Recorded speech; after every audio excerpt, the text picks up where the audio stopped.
Bonjour à tous, j'espère que vous allez bien. Aujourd'hui, je vais vous expliquer les règles d'un jeu que j'affectionne particulièrement. C'est un jeu de rôle avec des cartes.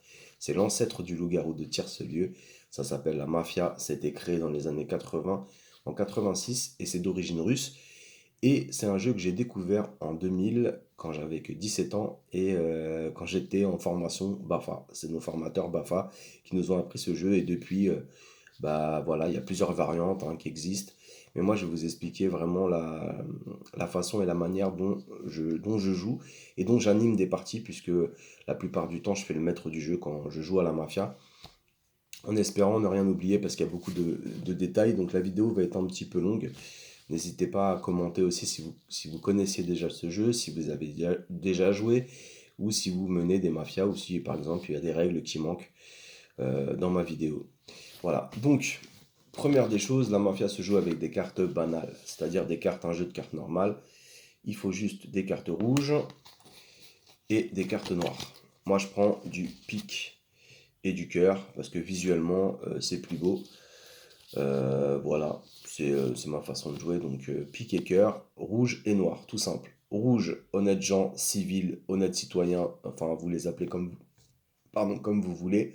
Carte noire, mafia, membre de la mafia, mafiosi, enfin bref, il y a plein de nominations.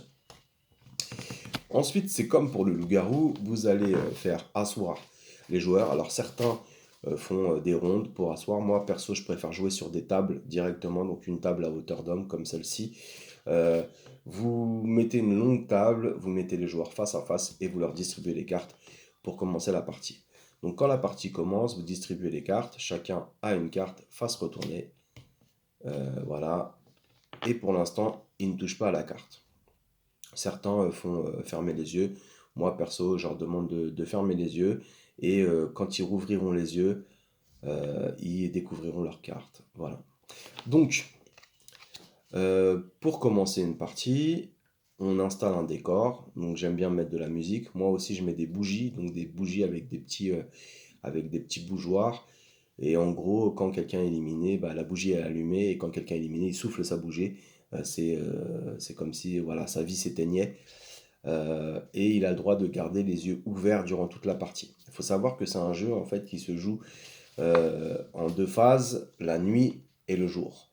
Quand vous dites il fait nuit sur notre village, notre ville, enfin vous appelez ça comme vous voulez, les joueurs ferment les yeux. Ils n'ont pas le droit d'ouvrir les yeux tant que vous n'avez pas dit la phrase, ça dépend de votre phrase. Moi j'aime bien dire l'aube se lève sur notre village, d'autres ça sera le soleil se lève, le village se réveille, etc. Il y a plein d'alternatives et de variantes. Donc, les rôles de la mafia, c'est simple. Donc, vous avez les cartes rouges, cœur, c'est les honnêtes gens, les civils, et les cartes noires, les mafiosi, la mafia, les membres de la mafia.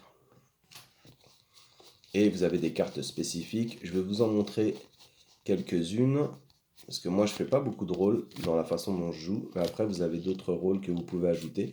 Après c'est à vous d'avoir de l'imagination et d'être inventif. Donc moi je mets la dame de cœur. La dame de cœur, c'est la marieuse. C'est le même rôle en fait que Cupidon dans le loup-garou. Elle peut marier deux personnes. Ça, ce qui est intéressant, c'est qu'elle peut marier un membre de la mafia sans le savoir et un honnête citoyen ou une honnête citoyen.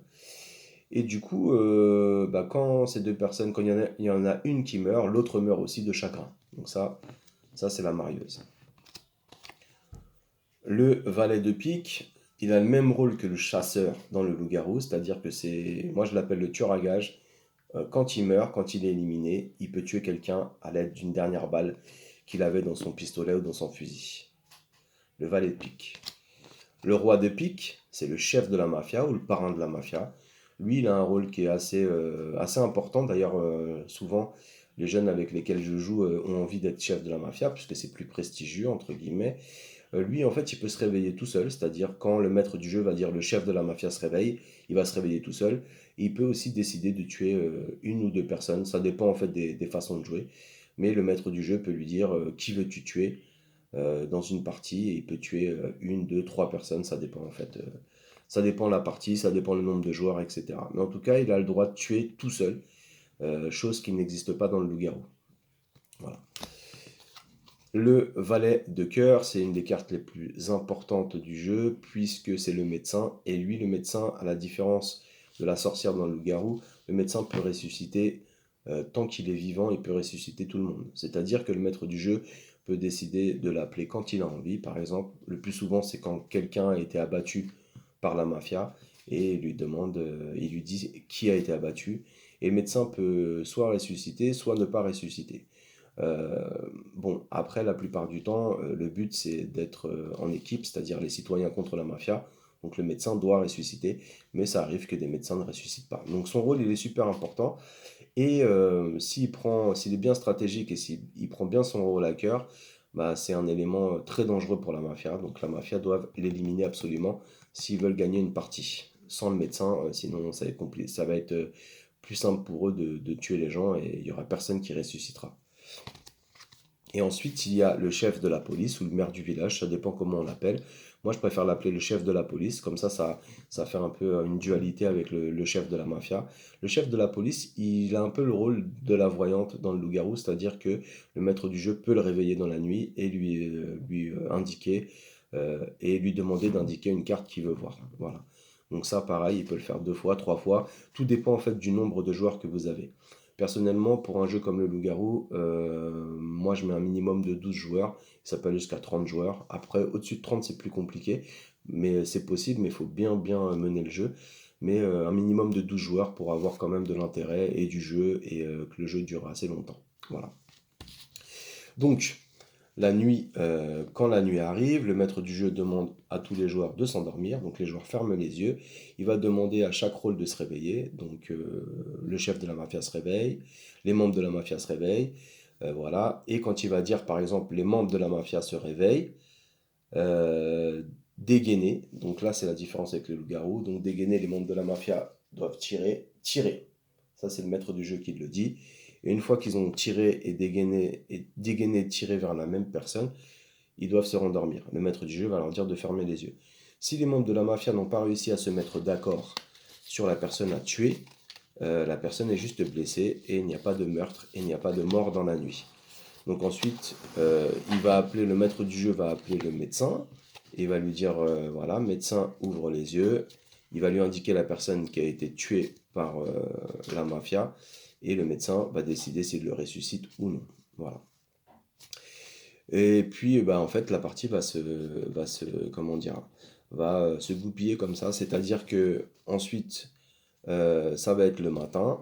Donc le premier jour, moi je fais pas de soupçon le premier jour, je fais juste une présentation, comment on s'appelle, et c'est quoi notre métier dans la ville ou dans le village. Donc ça c'est intéressant pour faire connaissance, et surtout je pose des questions aux autres joueurs, s'ils ont bien écouté qui est qui, et s'ils se sont bien écoutés entre eux.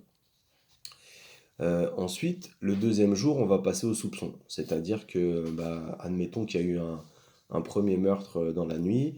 Le deuxième jour, on va passer au soupçon, c'est-à-dire qui soupçonne qui. Est-ce que vous avez entendu du bruit vers là-bas? Est-ce que, voilà, vous avez... ce qui est intéressant, en fait, c'est créer de l'interaction avec les autres joueurs. Et souvent, quand on joue et quand on aime bien jouer, eh ben, on va jouer le jeu et puis on va dire ouais, moi j'ai entendu du bruit par là. Et le but du jeu, c'est que la mafia brouille les pistes, c'est-à-dire que ils ne doivent jamais se faire repérer. Déjà, ça c'est le premier but du jeu. Donc quand ils vont tirer et dégainer, il faut qu'ils soient super discrets parce que s'il y a quelqu'un à côté d'eux, que vous êtes serré, qu'on voit le bras, le bras, on entend un bruit ou quoi que ce soit, ça peut être directement suspect.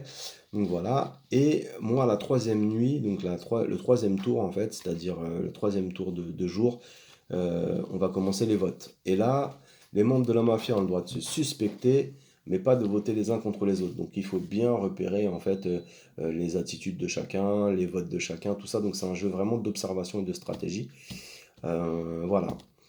Une fois qu'une personne a été accusée par les citoyens, par l'Assemblée, il faut qu'il y ait une majorité. Si vous êtes 12 joueurs et qu'il n'y a que 6 joueurs qui votent contre une personne, ce n'est pas la majorité absolue, il faut qu'il y ait 7 joueurs.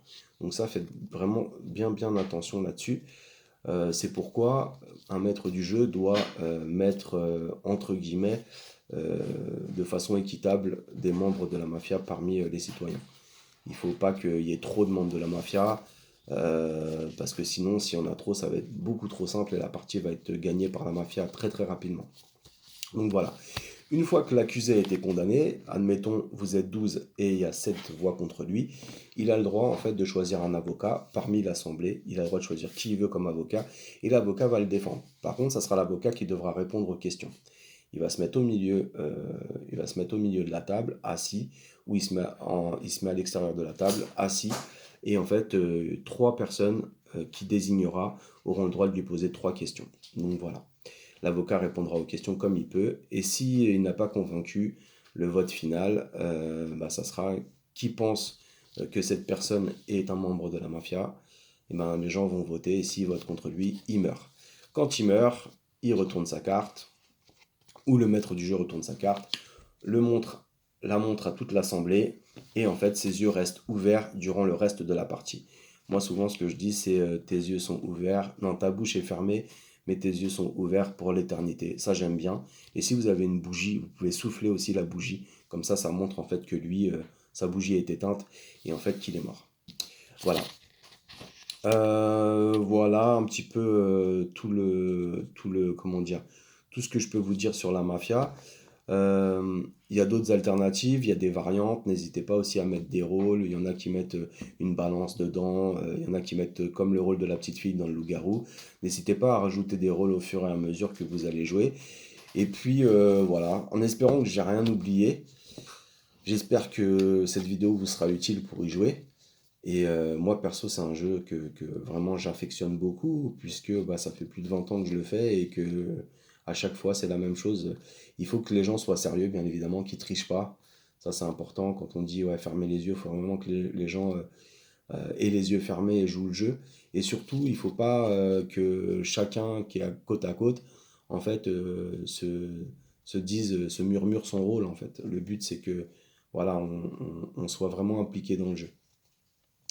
Donc, c'était le jeu de la mafia. J'espère que la vidéo vous a plu. Et comme je vous ai dit, mettez dans les commentaires si j'ai oublié des choses, j'ai oublié des règles, si ça n'a pas été clair aussi, en espérant que quand même j'ai réussi à vous donner l'envie d'y jouer. Voilà, à très bientôt.